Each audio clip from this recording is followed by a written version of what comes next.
Егер бүкіл денеңіз қышып кетсе, не істеу керек? Егер сіздің бүкіл денеңіз қышып кетсе, не істеу керектігін білмейсіз бе? Алдымен сіз қышудың себептерін анықтауыңыз керек. Себебі ол ауыр аурудың симптомы ретінде қызмет етуі мүмкін. Кейде медициналық көмексіз проблеманы жеңу мүмкін емес. Егер бүкіл дене қышып кетсе, не істеу керек?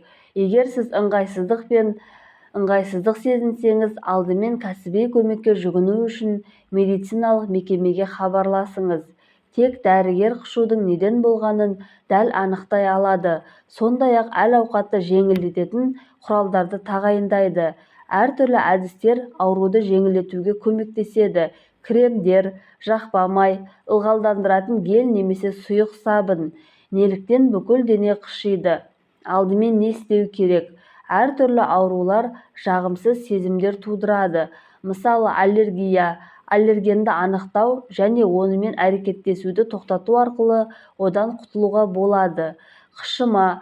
Қышыма кенесінің инфекциясын емдеудің бастапқы кезеңінде жеңілірек.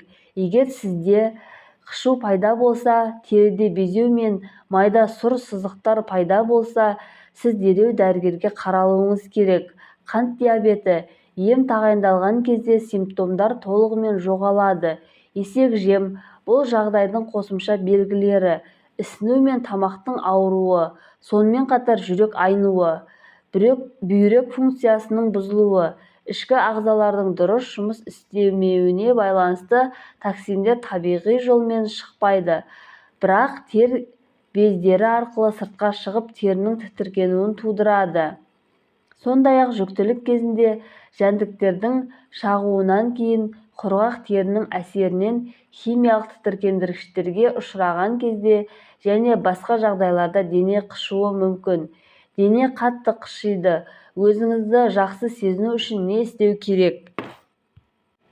Жалпы нұсқаулар қышуды жеңілдетуге көмектеседі. Диетадан дәмдеуіштер, алкоголь, күшті кофе мен шай, тұзды және ащы тағамдарды алып тастау, аналық немесе валериан тұнбаларын қолдану денені тыныштандырады және сезімталдығын төмендетеді. Гигиеналық өсімдіктерді қолдану. Ванна қабылдаған кезде жіптен немесе емен қабығынан отвар қосу керек. Судың температурасы 37 градустан аспауы керек. Егер дене қышып кетсе, теріні сыздатпауға тырысу керек. Ашылған кезде тітіркенуді күшейтетін және инфекцияға әкелетін микрозақымдар қалады. Қышудың себептерін дәл анықтау үшін медициналық мекемеден көмек сұрау қажет. Өзін-өзі емдеу немесе әрекетсіздік аурудың асқынуына алып келуі мүмкін.